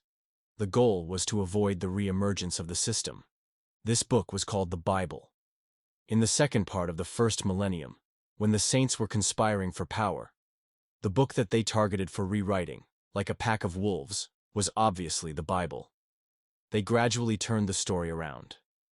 The Bible was about the conquest of Roman aristocracy over the system of slave morality in the year 0. It was turned around to a hero story of Jesus Christ, the representation of the slave morality. What is still correct in the Bible is the principle that Roman aristocracy destroyed slave morality, but rewritten to the story of Jesus Christ being nailed on the cross by the Roman suppressor. And then a story added about the resurrection of Jesus Christ, the victory of slave morality. The process of rewriting the Bible was also described by Nietzsche. Although his writings were logically also altered, The process of rewriting the Bible after the year zero can still be distilled from his texts. They changed the rewriting of the Bible by Christian priests after the year zero to a story of rewriting the Bible by Jewish kings before the year zero. In the original book, God was the expression of the people's consciousness of power, the delight in themselves, the hopes of themselves. They affirmed themselves, realized their own power. God as a king who is both soldier and judge. Then the concept of the gods is falsified. God becomes a demanding God of justice. After that, the concept of morality is falsified. Morality is no longer an expression of life and growth. Instead, morality opposes life by presenting well-being as a dangerous temptation. Priestly agitators interpret all good fortune as a reward, all misfortune as punishment for disobedience of God, for sin. The original Bible contained a morality of life and growth. The rewritten Bible contains a morality of not giving into sinful temptations, and the expectation to be a good boy, as otherwise God punishes. Then history is falsified. The great epoch becomes an epoch of decay, an epoch in which the priest was as yet nothing. As explained, this epoch of decay is what they now call the Dark Ages. In reality, this was, as Nietzsche states, the great epoch. A moral world order is established which assigns value to actions that obey the will of God. The ruling power of the will of God, expressed as punishment and reward according to the degree of obedience. Priests become parasites. All things of life are so ordered that the priest is everywhere indispensable. The priest sanctifies and bestows all value. Disobedience of God, the priest, is sin. Subjection to God, the priest, is redemption. Priests use sin to gain and hold power. As the old system revolved around ancient Greece, the rewritings of the Bible were initially in the Greek language. That's why, according to Encyclopedia, the Bible was written in the Greek language. Rewriting is the system's most important trait. That's why it was clearly stated in 1984. Books also were recalled and rewritten again and again, and were invariably reissued without any admission that any alteration had been made. The past is whatever the records agree upon. The system is dependent on false information, and that's why today's society is an information society. Rewriting and creating information is how they started. Originally in scriptoria, rooms in monasteries where monks were full-time occupied with writing, copying, and illuminating manuscripts. False information is why the church created the knowledge-based classroom education system, to suck the masses into their imaginations. In the modern education, young people sit 5 full days a week between 4 brick walls, sucking up information. No engagement with reality, no focus on useful practice like story writing, constructing arguments, acquiring wealth, or managing teams. The current Bible still contains traces of explanation of the countered ancient system and original warning messages. For example, they turn everything upside down. The new system did effectively turn everything upside down. The best example is the main story of the book itself. From the win of the Roman aristocracy over slave morality, towards a resurrection of slave morality and its conquest over aristocratic morality. Or, for example, the era of the first millennium. The great epoch, as Nietzsche calls it, is called the Dark Ages. Modern times, the age of slavery is called the Enlightenment in the 18th century. Or, naming it by a more recent phenomenon, the age of wokeness. Let's go over other messages in the book. Jesus turns water into wine. This is an adjusted message. The real message is, water cannot be turned into wine. Ancient Greek fire that could supposedly kill many soldiers from a distance without any close combat. Flamethrowers in World War II which can supposedly kill many soldiers from a distance without any close combat. Atomic bombs that can be thrown on cities and kill thousands of people in a second. These imaginations attach a magical explosiveness to reality. An imagination like water that can change into wine.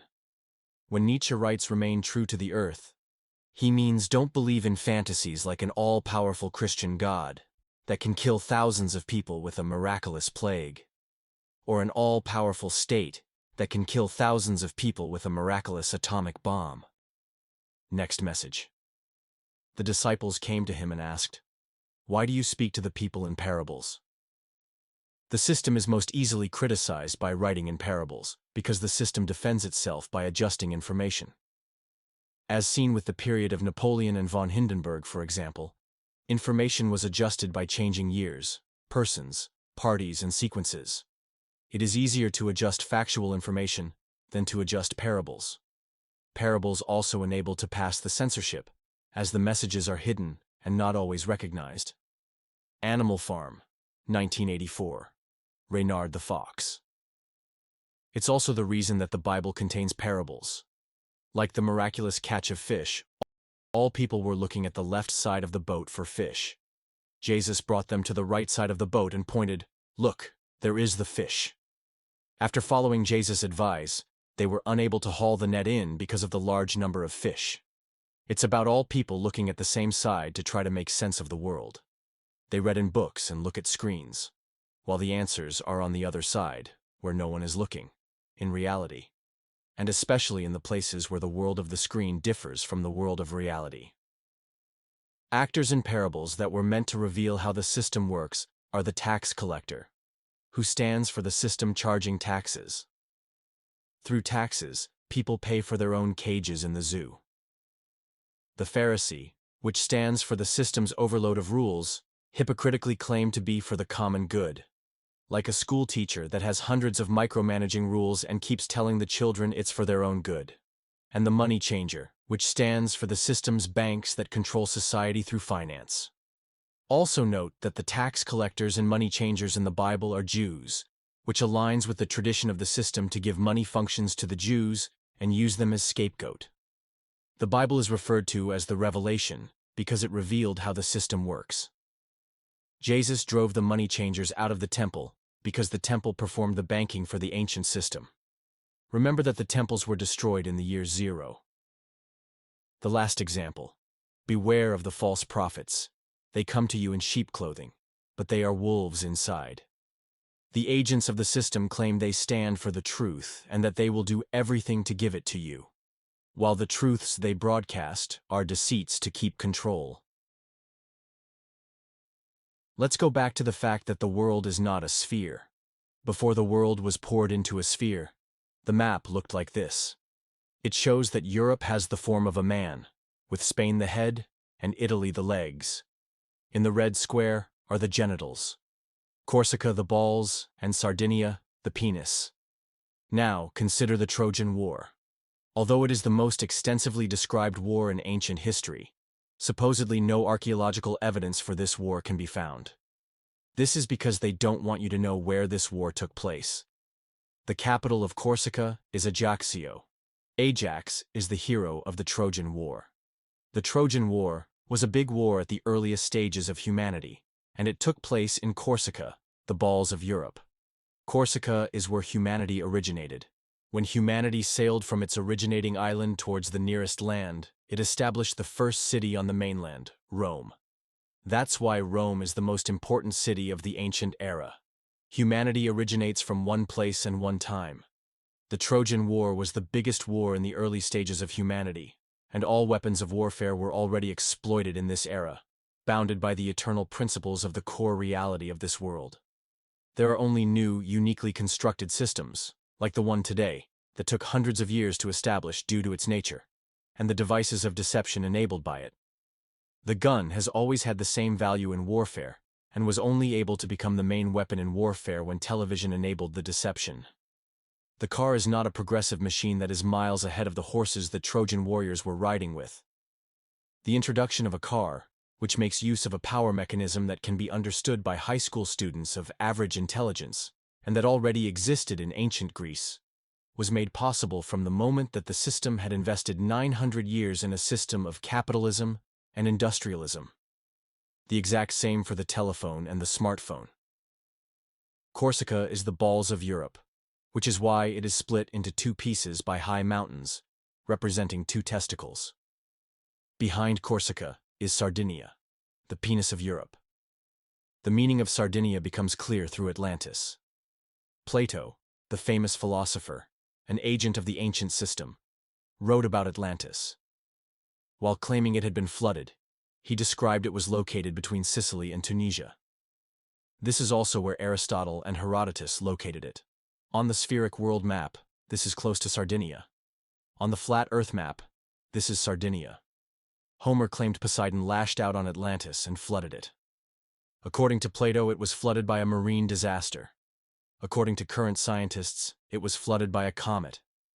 These lies follow how the system diverges from the reality of the gods who live on Atlantis, towards the flooding of Atlantis by Poseidon in Greek religion, and then later the marine disaster written by Plato, and still later the claim by science that comets have destroyed Atlantis. Sardinia is Atlantis, and Atlantis is the land of the gods. If you sail or fly to Sardinia, it is another island. If mathematicians can make the world a sphere, they can also ensure that in that sphere, islands on the map don't converge with their real location. In the ancient era, the system transformed the gods into the Greek gods. Current history books call the gods the Roman gods and switch the sequence. They claim the Roman gods were inspired by the Greek gods. Nietzsche described the transformation of the gods into the Christian God. The parts are rewritten, but the message is still clear when knowing the reality of this world. Through their gods, the people affirmed themselves and realized their own power. God as a king who is both soldier and judge.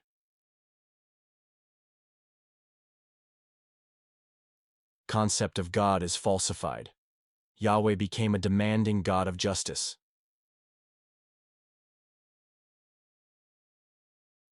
Nietzsche also describes this transformation in Thus Spoke Zarathustra, where he confirms the existence of the deities, which were then purposefully transformed into monotheism. He writes, "The old deities, they laughed themselves to death once on a time. That took place when the ungodliest utterance came from a god himself. The utterance, 'There is but one God. Thou shalt have no other gods before me.' An old grim beard of a god, a jealous one, forgot himself in such wise. And all the gods then laughed and shook upon their thrones and exclaimed, 'Is it not just divinity that there are gods, but no God? He that hath an ear let him hear.'" Nietzsche also refers to the gods in other works. They changed the names in the passages towards the names of the Greek gods, the usual divergence from reality. For example, to the goddess Persephone, and to Europe, the princess who was impregnated by Zeus, and after which the continent Europe was named. Nietzsche wrote a complete book about two godly forces, the Dionysian and the Apollonian. This book is one of his final works, from 1886. It builds upon his earlier investigations, mainly about the nature of reality, about force and becoming, as was also covered in this presentation. As the system doesn't want civilians to understand the work, they first of all claim it's his first work, stating that the foreword where Nietzsche refers to earlier works was added in 1886. The content was also changed towards the Greek religion, same as the other passages about the gods. Nietzsche builds further on the investigation of the nature of reality. There are two important forces that he discusses, the Dionysian and Apollonian. The Dionysian is the art of music and the innermost depth of nature. The Apollonian is the visual art and is the dream experience, the fantasy. The nature of reality and of humans is the Dionysian, the music. In humans, there is also a force that, simultaneously, looks at this reality and directly transforms it into a dream image, a fantasy. The reason the world works like this is because only one physical world is required, yet thousands of fantasies inside that world can be created, which still have to take the boundaries of the physical world into account to make them effective. In this way, the world is interesting and artistic. The system misused this force for fantasy and made it into a method for truth-seeking. These truths are also fantasies, but have less touch with the physical reality than the fantasies of our ancestors, as the fantasies of this system are purposefully created to be out of touch with the physical reality. Those truths, which are also fantasies, not only created the world that the system wanted, like the fantasy of modern warfare, but also destroyed the inner nature of the world, which is continuous and musical, towards something mechanical, that breaks this flow. The result of such a worldview is that men, which is also nature, becomes this deviation of nature himself. This alternate mechanical form, and in that way turns into a robotic slave. But there is one important remark. The real principles of reality, the Dionysian musical inner nature and Apollonian dream image, are still applied by this system, yet only in fiction books and in movies on the screen. In that way, the world outside of the screen becomes rigid and boring, while the world on the screen is interesting, and the fantasies can be used to control the civilians. On TV channels like MTV, they broadcast simultaneously the dream images and the music. In Hollywood, they produce the dream images and sounds that align with the real essence of nature, a world of force, becoming, and war. That is how civilians get attached to the screen, and their emotions are controlled. The necessary loves or fears are achieved through the fantasies. Those fantasies have less touch with the physical reality than fantasies of societies that lived in reality. Their fantasies were higher level and artistic. The fantasies of the system are mainly for control purposes. Also note that it was mentioned before that media is a world of being, but this is much less than science. Whole movies are full of fights, struggles, opposing forces. Otherwise, nobody would look. The only important part where it relates to the world of being is the end, which always needs to be a peace. The hero that lives happily ever after with his wife. The society that can finally be a restful place again, etc. Nietzsche wrote a book about the true essence of reality. As the system wants to hide it, they transformed the context of this book to Greek tragedy in Greek theaters. Same as in modern society, the system only present the essence of nature through theater. And so they rather have people believe that Nietzsche is writing about theater. That's why the title of the book is The Birth of Tragedy. Next to that outlet on television, there is also the purely Dionysian force of music and intoxication that is celebrated through music festivals, etc. People need this, as otherwise they would explode in the rigid world of the system.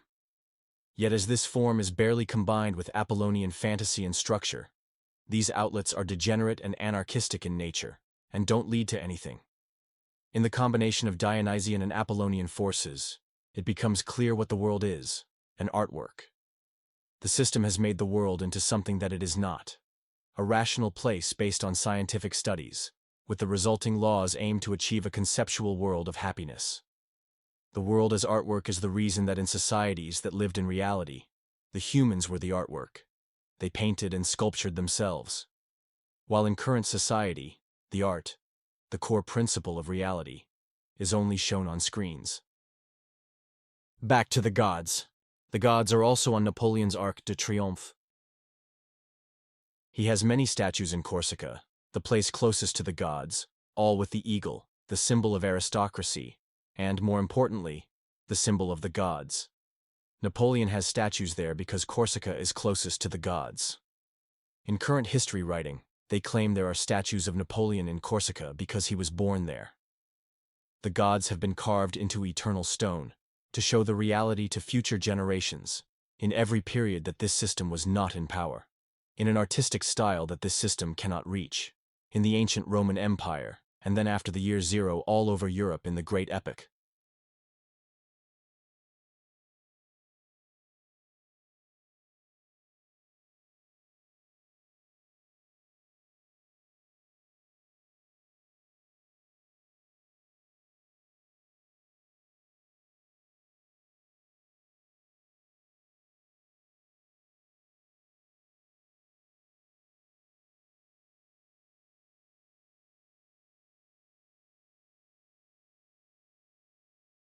Also when von Hindenburg was in power. The gods, depicted on letters of Napoleon. In paintings, here from a painter that also painted the battles where swords are stronger than guns.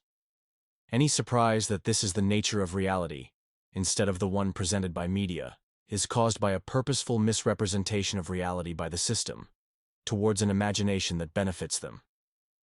This was stated by Orwell. All the beliefs, habits, tastes, emotions, mental attitudes that characterize our time are really designed to sustain the mystique of the party and prevent the true nature of present-day society from being perceived. People can be made to believe in dinosaurs, reptiles the size of 10 elephants, without any proof in reality, except from a few bones stored in a museum. And when they walk past statues built to show the reality, in Rome, Paris, and London, carved in eternal stone, they can be made to believe that these were all hallucinations. Remember that Nietzsche wrote about a grim-bearded god that shouted that there is only one God, the Christian God. Most probably this is about Saturn. His practices come closest to Christianity in the current system. Sacrifices in temples and anarchistic festivals as an alleviation from rigid slavery, work, and prayer. Didn't you find it strange that Freemasonry, the sect occupied with science and democracy, is also occupied with the gods? And do you think their lodges were looted by Germany, a country of millions of people, if there was nothing going on there? Now something else, but also related to Germany. Consider the statue of von Hindenburg surrounded by gods. Books of this era are categorized under Nazi science and mysticism. Though rewritten, these books describe the same as what was described in this chapter. They talk about another religion than Christianity, which in reality refers to the gods, framed by this system as a new and weird Nazi religion. They base themselves on what Nietzsche has written, framed as a dubious reading of Nietzsche. They noticed that original Christianity was corrupted, which refers to the texts of the Bible that were altered. The system calls references to the gods' paganism, which is also the framing that Christianity used in the past. The book further refers to Atlantis, which is called the homeland, the land where humanity was created. Remember also the paintings from this period. This one, for example, is claimed to be from the Battle of Mons in 1914, while in reality this battle was after the counter of Germany in the 1920s. Let us watch the testimonials of the English who lost in this battle.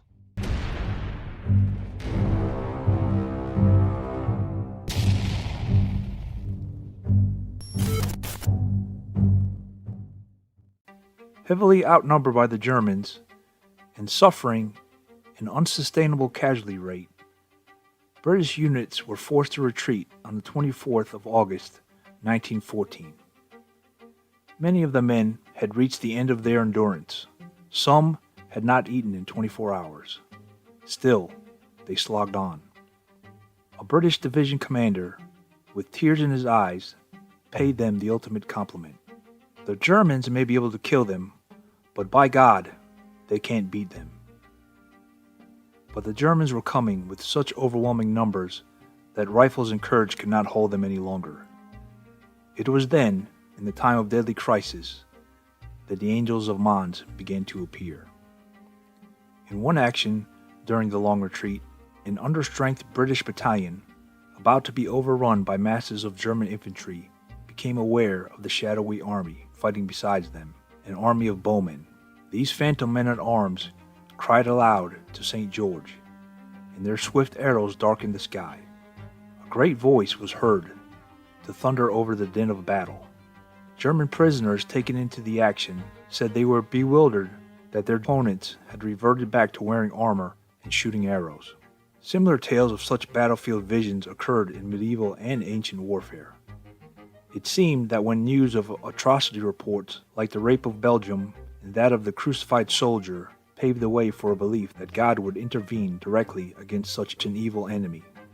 In another account, on the night of the 26th, the third day of the retreat west through Belgium, weary British soldiers saw tall, unearthly figures materialize in the gloom above the German lines. They were winged like angels, and as they hovered in the gathering darkness, the Germans inexplicably halted. The English testified that during the battle, they saw angels with horses, crossbows, and swords. They saw the gods on the German side. Afterwards, in the history books, the system claimed they had seen Christian angels and the patron saint of England, St. George. On top of that, these divine beings would have been on the side of the English. Wearing golden armor and wielding a sword. Other soldiers agreed that he looked just like his image on the golden sovereigns of the day.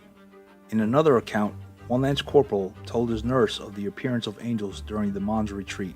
He could see, he said, Quite plainly, in midair, a strange light which seemed to be quite distinctly outlined, and was not a reflection of the moon, nor were there any clouds. The light became brighter, and I could quite see distinctly three shapes, one in the center having looked like outspread wings. The other two were not so large, but quite plainly distinct from the center one. They were above the German line facing us. We stood watching them for about 3/4 of an hour. All the men with me saw them.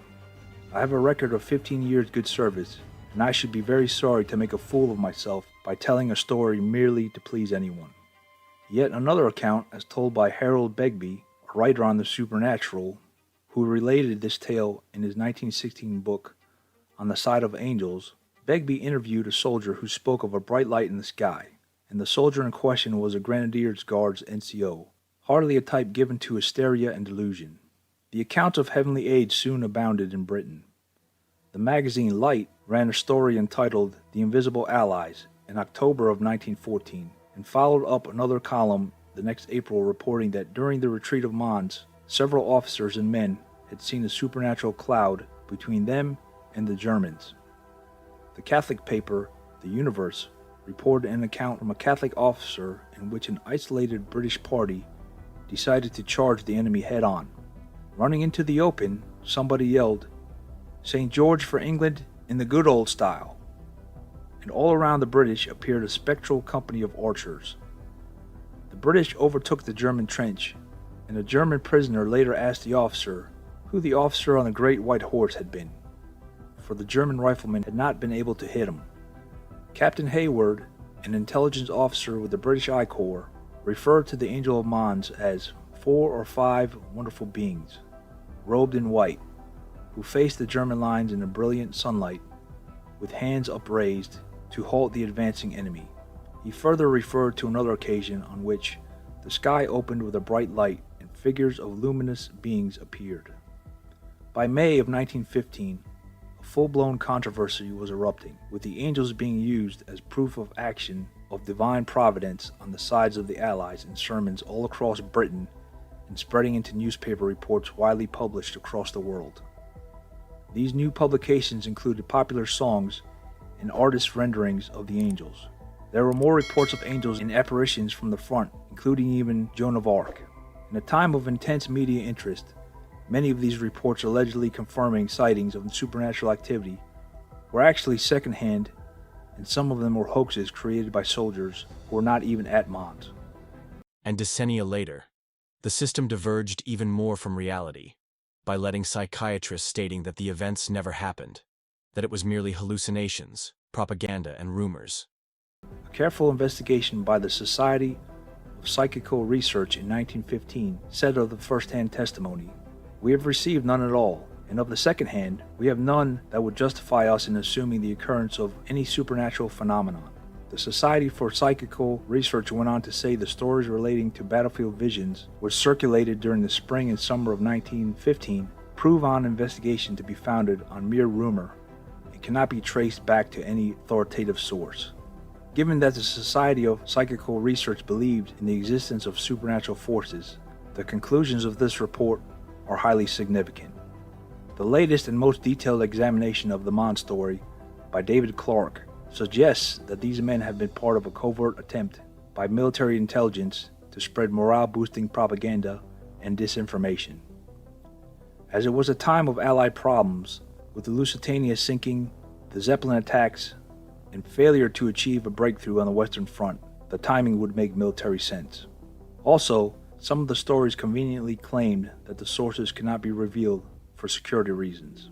And since during the retreat many troops were exhausted and had not slept properly for days, could such visions be hallucinations? According to the conclusion of the most detailed study of the event, it seemed that the stories themselves certainly boosted morale on the home front, as popular enthusiasm for the war was dying down in 1915, and they demonstrated the usefulness of religion in wartime. After the war, the stories continued to be frequently repeated.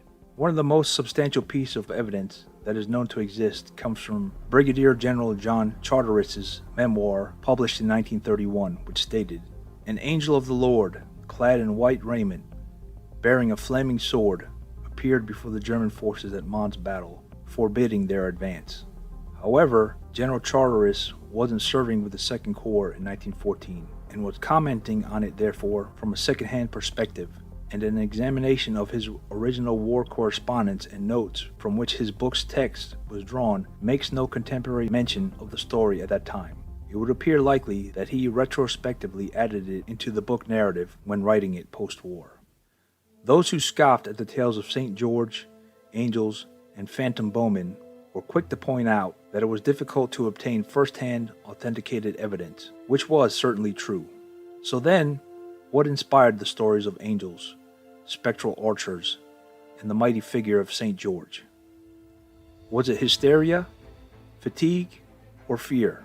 Perhaps, but it is worth remembering that the men who told these stories, however exhausted, were tough, experienced soldiers used to such hardships, and a great many of them saw identical sights at different times and in different places. Maybe some of the stories were invented, maybe all those who said they saw a miracle were simply hallucinating. Maybe it was, after all, merely mass hysteria. The sequence by which the system defends itself is the same as with Atlantis, from the reality of the gods towards either Christianity or Greek religion towards science. For Atlantis, they first claimed it was the flooding of Poseidon, then later that it was a comet. For the divine beings at Mons, they first claimed it were angels, then later that it were psychiatric hallucinations. The events in the Battle of Mons can only be understood when the reality of this world is understood. The discovery started with gun strength that is purposefully overstated, which was verified by 1. Empirical tests in reality, 2. Calculations through the laws of Newton, 3. Historical artifacts like ancient Greek bullets which show that guns were already used in the ancient age. Towards Hidden Messages in 1984, a book that states that modern warfare is an imposture, and that proofs its statements by the fact that the author was able to predict in 1948 how modern warfare would occur, because it's a script. Towards Paintings of the 1920s, which also show that modern warfare is indeed an imposture. Towards an analysis of long-term history, which shows the divergence from reality, the reality of the gods, first through Greek or Christian religion, and then through science. Towards an historical event, the Angels of Mons, that can only be explained if the previous are all understood. A war in the 1920s, with paintings where Germany crushes the system with horses and swords, aided by the gods, as testified by the English opponent. And then the defense by the system, which follows their classical divergence from reality sequence. First Christianizing the event, then denying everything through science. This world is an artwork, a story, a movie, as explained through Nietzsche's Birth of Tragedy. But they have sucked the movie out of the world, into the screen, showing a million movies with a false reality, so that you don't understand the movie of life itself anymore. Just like the Christians looked at heaven and hell for their stories, and did not see the story in real life anymore. Due to the internet, the reality of how this system operates could be revealed, because never in human history has there been a massive amount of information easily accessible and easily searched. Every strategic move of a power group has consequences. The internet enabled the system to suck people into a false reality more than ever before, and gave the illusion of democracy more than ever before, as they could let appear important strategies of the system, like climate activism, be pulled by supposedly grassroots people, like Greta Thunberg. But it also enabled easy access to information and different opinions that could have never gotten a platform before. And contrary to the situation in 1948, when the strategy of the system had to be communicated through a fiction book, 1984, that nobody understood, there is now a platform to quickly spread information to all corners of the world. The only one who described the apocalypse correctly, as the mass realization of a lie, is Friedrich Nietzsche. When truth battles against the lies of millennia, there will be shockwaves. And he predicted his own role in the apocalypse, ensured by fate. I know my fate. One day my name will be associated with the memory of something tremendous. A crisis without equal on earth, the most profound collision of conscience, a decision that was conjured up against everything that had been believed, demanded, hallowed so far. I am no man. I am dynamite. Everything you have read or seen about the apocalypse is from the system. The biblical apocalypse is about miraculous interventions. The apocalypse in movies is about extraterrestrial comets and the like. Note how the way the system depicts events is spectacular and simplistic versus a reality that is more down to earth and more complex. Also note that in their descriptions about the apocalypse, the system follows the known sequence of divergence from reality. First, they make the event miraculous, then they scientize it. They did this also with Atlantis and the Angels of Mons. The only real apocalypse is the mass realization of a lie. The apocalypse is mentioned in all 5 world religions, as they are all variations from the core Bible, predicted somewhere around the year 2000. And then the most important thing to understand. The deluge in the Bible is not part of the Genesis, the beginning of time. Why would a cleansing take place at the beginning of time, when there are barely any people yet walking on the face of the earth? The deluge is part of the apocalypse. Given the true nature of the apocalypse is food shortage, which is the logical result of the discovery of a lie together with a system where the logistical places of food consumption are disconnected from the places of food production, there is only one solution: building arcs. As mentioned, movies are system versions of core realities of this world. The Masonic sect has templates for movies that are based on core realities. This is why many movies about the apocalypse have arcs, like for example the movie 2012.